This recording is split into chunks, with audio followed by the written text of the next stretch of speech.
hatuwezi kufaulisha kama nguvu kazi inaondoshwa, hatuwezi kufaulisha. Na hii tunaona wasi. Kwa nini? Hususan mwaka huu inazidi kwamba mara ondosha mwalimu huyu, mara ondosha mwalimu huyu, mara ondosha mwalimu huyu, na bahati mbaya sasa hawaletwi wengine.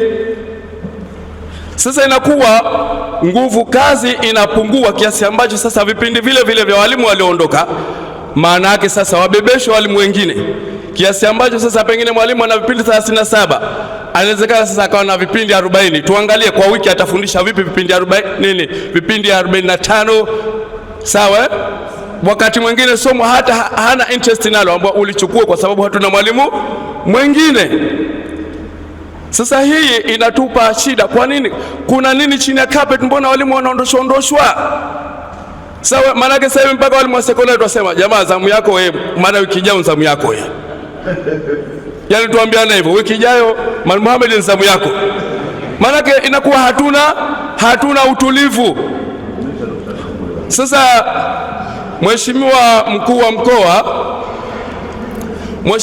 mkoa, mpaka hivi juzi tumekaa na wakuu wetu wa taaluma tukamwambia, jamani, kwa hali hii ile mikakati yetu kweli itafanikiwa kweli, au watu waliona kwamba haya matokeo tuliyopata kwa miaka miwili wanaona choyo?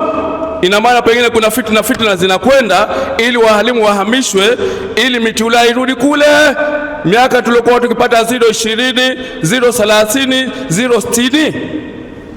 Si ndivyo? Ina maana twahisi kwamba kuna baadhi ya watu kwamba pengine wanachukia haya matokeo. Kwa nini mitiula inashinda mpaka utani? Si ndivyo? Utani wale ni wanafunzi ambao ni wazuri zaidi, yani ni ile krimu. Sasa tunakuja tunawashinda sisi ambao wanafunzi wa kawaida tu.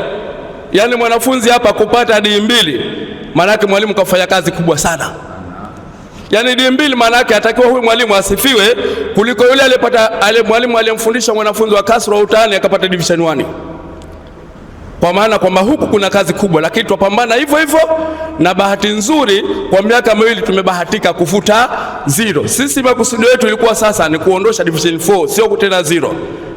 Lakini sasa je, twasema hii mikakati yetu mbona yafelishwa? Au watu wataka wanafunzi wafeli kusudi wasababishe wao, halafu waje watulaumu siye? Maana kwa minajili hii haitowezekana kwamba si ile 0 kuifuta baada kwa tupati 0 sasa